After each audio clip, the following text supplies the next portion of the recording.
Hi Mark, I'm Iris and my number is 51. Eulogy for the Martyred Children, September 18, 1963, Birmingham, Alabama. This afternoon we gather in the quiet of this sanctuary to pay our last tribute of respect to these beautiful children of God. They entered the stage of history just a few years ago, and in the brief years that they were privileged to act on this mortal stage, they played their parts exceedingly well. Now the certain force they moved through the exit. The drama of their earthly life comes to a close. They are now committed back to that eternity from which they came. These children, unoffended, innocent, and beautiful, were the victims of one of the most vicious and tragic crimes ever perpetrated against humanity. Yet they died nobly. They are the martyred heroines of a holy crusade for freedom and human dignity. And so this afternoon, in a real sense, they have something to say to each of us in their death. They have something to say to every minister of the gospel who has remained silent behind the safe security of stained glass windows. They have something to say to every politician who has fed his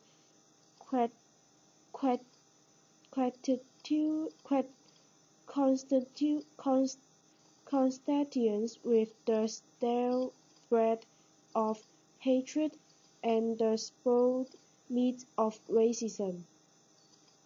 They have something to say to a federal government that has compromised with the undemocratic practice of southern desecration and the blatant hypocrisy of right-wing Republic, Republicans. They have something to say to every Negro who has passively accepted the evil system of segregation and who has stood on the sidelines in a mighty struggle for justice. They say to each of us, black and white alike, that we must substitute courage for caution. They say to us that we must be concerned not morally about who murdered them, but about the system, the way of life, the philosophy which produced the murderers. Their death says to us that we must work patiently and unrelentingly for the realization of the American dream. And so, my friends, they did not die in vain. God still has a way of bringing good out of evil, and history has proven over and over again that unmerited suffering is redemptive. The innocent blood of these little girls may well serve as a redemptive force that will bring new light to this dark city. The Holy Scripture says, "A little child shall lead them." The death of these little children may lead our whole Southland from the low world of man's humanity to man to the high road of peace and brotherhood. These tragic deaths may lead our nation to substitute an aristocracy aristocracy of character for an aristocracy of color. The spilled blood of these innocent girls may cross the whole citizenry of Birmingham to transform the negative extremes of a dark past into the positive extremes of a bright future. Indeed, these tragic events may cause the white South to come to terms with its conscience.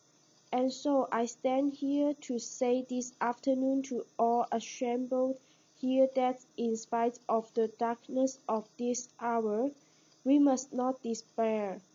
We must not become bitter, nor must we humble the desire to retaliate with violence. No, we must not lose faith in our white brothers. Somehow we must believe that the most misguided among them can learn to respect the dignity and the worth of all human personality. May I now say a word to you, the members of the brave feminists. It is almost impossible to say anything that can console you at this difficult hour and remove the deep clouds of disappointment which are floating in your mental skies.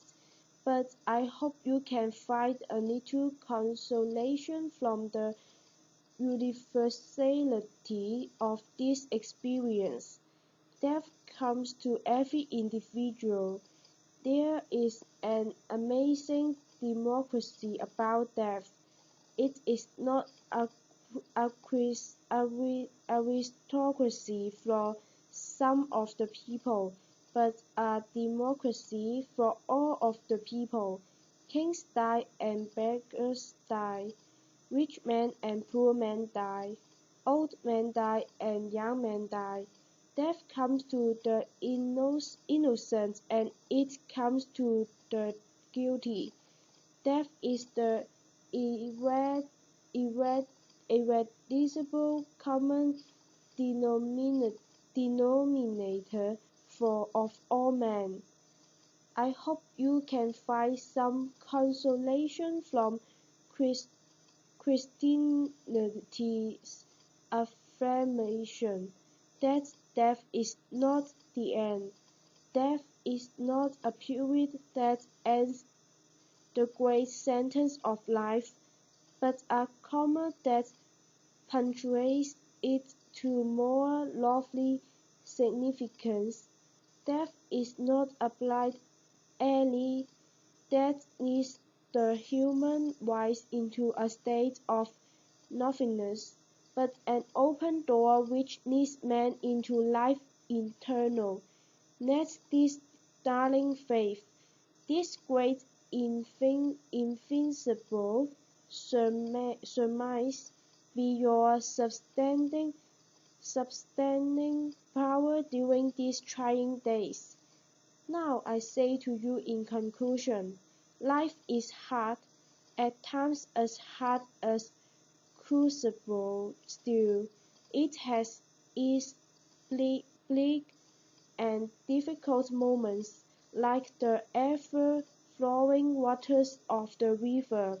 Life has its moments of drugs, and drugs, drugs, and its moments of flood.